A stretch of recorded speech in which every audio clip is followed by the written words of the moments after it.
Hi guys, welcome back to Dimitra's Dishes. So today I'm so excited to teach you this beautiful cake that you're going to want to set out on a table when you invite people over, because it is going to be a showstopper, stunning, fresh, delicious. Add whatever adjective you want in there, but it's good. Anyway, it's going to be a strawberry and cream cake, and it's easy to make because we're not going to put frosting and stuff on the sides. The strawberries are in season right now. We're going to begin by making the cake because there are a couple of steps to making this.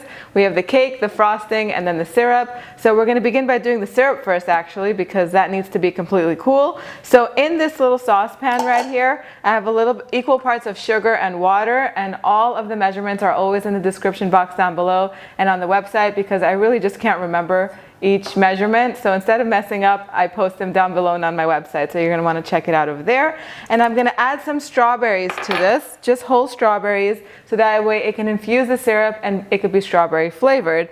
I'm going to turn on the heat, put it on here, bring it to a boil. Once it boils, I'm going to give it a nice mix so that way the sugar can melt. Reduce it to a simmer and let it cook for like 5 minutes. And then I'm just going to turn it off and leave it on the side for it to cool. Now, next, we're going to move on to making the cake. This is going to be a vanilla cake, and this is a great birthday cake to keep in your recipe repertoire because it's very easy to make. But let's go over the ingredients first before I get carried away. So we have 2 sticks of unsalted butter, that's a ½ pound.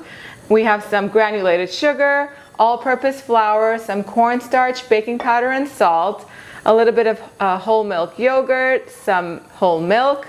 Then we have some whole eggs, about 5 large eggs here, and vanilla extract. That's it. I'm going to begin by mixing everything in my tabletop mixer, but if you didn't have one, you can do this by hand using a handheld electric mixer.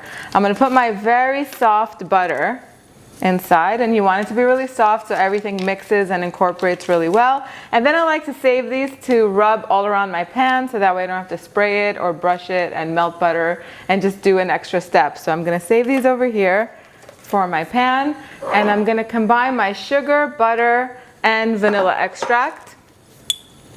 Start it on a low speed and then increase it to high, mix it, scraping down the sides, you know, as usual, until it's really nice and fluffy.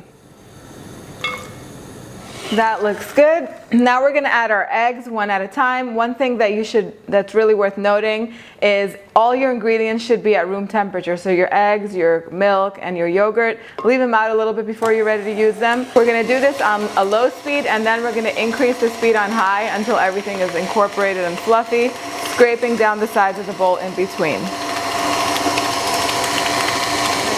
Now we're just going to add our yogurt and our milk.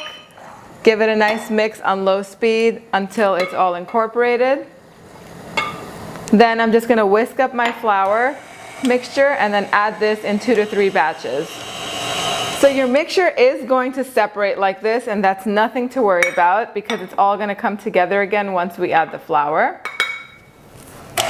And that's it. It's ready. We're just going to finish it off with the spatula and just mix it all through. So I have 3 8-inch round cake pans that I've greased with butter and I've lined with parchment paper. And I'm just going to distribute the batter equally within these 3 pans. And I like to do that using an ice cream scoop. If you wanted to use a kitchen scale, you can go ahead and do that. I just find that this is really simple and easy. So I'm just going to do it this way. Just going to spread all of the batter out. So we're going to pop these in a 350-degree Fahrenheit oven. I've adjusted the rack to be in the center of the oven so that way they cook evenly. I'm going to put 2 trays in first, and then I'll bake this one afterwards. If you have 2 ovens, then go ahead, you know what to do.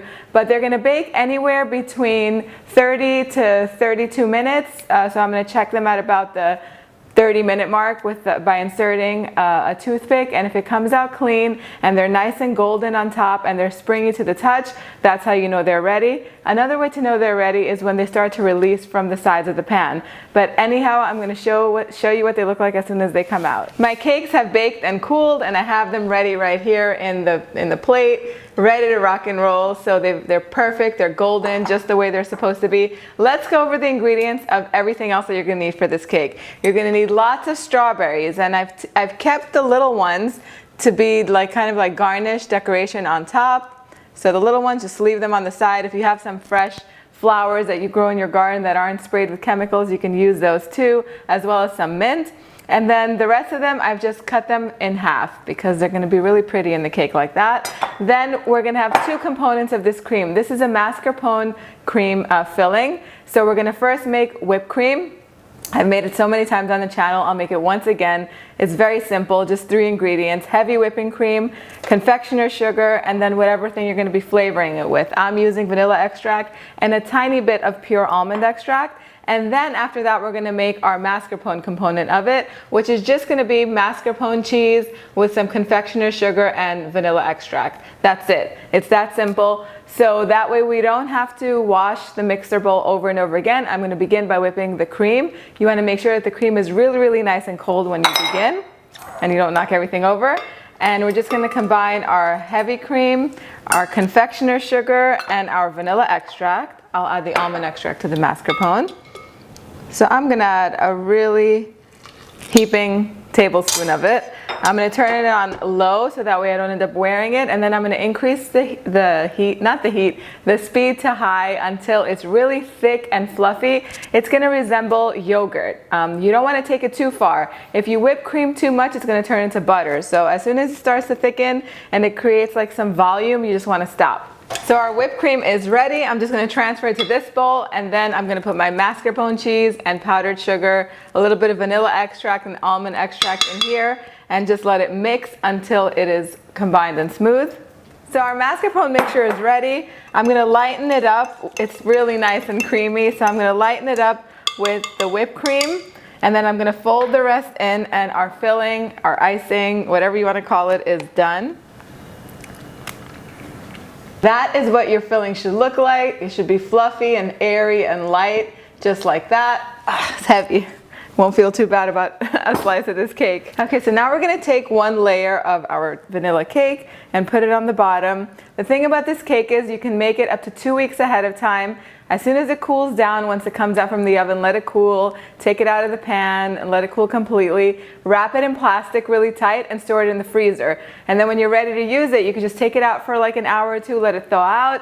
Or if you're really extra organized, let it thaw out in the fridge overnight.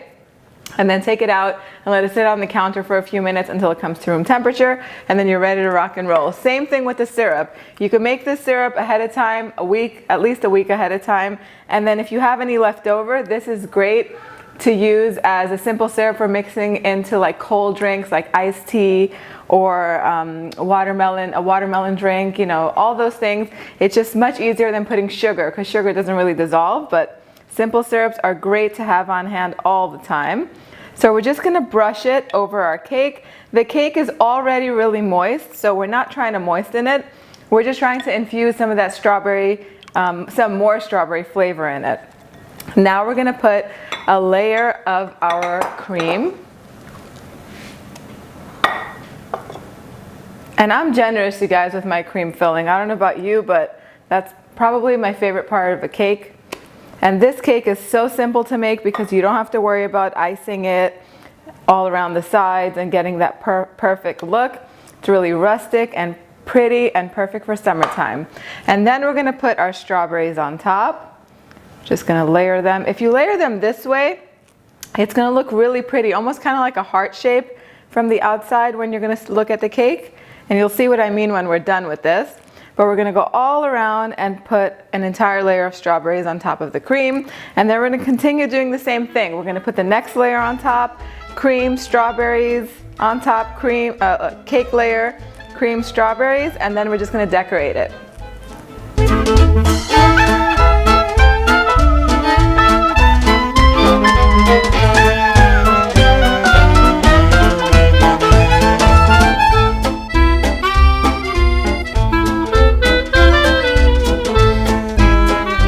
Once you get to the top, just drop the strawberries like that. They don't have to be in any specific order. And then you have strawberry slices, you have whole strawberries on here. The best thing about this cake is that you don't have to think about it. You don't have to have a specific pattern. You can just put the half strawberries, the full strawberries, the flowers on here, and it's gonna look really, really pretty. And then last but not least, we're just gonna put a sprig of mint on top. I'll just put a few. Put one over here And I'll just put one on the other side. And look at that. Who wouldn't want to have that at their summertime table? It's beautiful, it's simple to put together, it's fresh, and it's so tasty. The strawberries this time of year are super, super sweet and flavorful, so they're perfect for making this cake. Now, one thing, you don't want to cut into this just yet. This does need to sit in the refrigerator for a few hours. It would be good for it to even sit there overnight so the flavors can kind of marry and it can kind of set.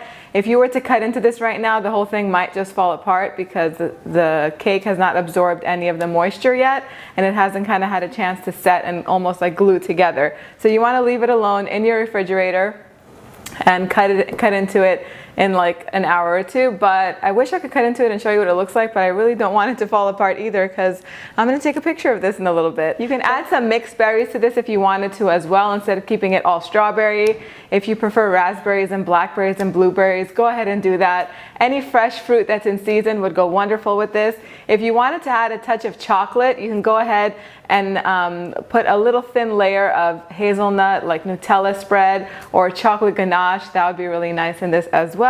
I do have some leftover cream frosting, and I'm gonna save it because this tastes delicious, just like as like a dipping sauce for berries. I can just save it for a few days and slice some pound cake or something like that and serve it with fruit. The recipe, as always, is going to be in the description box below and on the website www.dimitrasdishes.com. Please make this and share pictures with me because I love to see your pictures, especially when it's something beautiful like this. And I also love to see if you've changed it up and added something to it or taken away. Let me know what you did in the comment section down below. Subscribe if you haven't, and I will see you guys next time. Bye, everyone.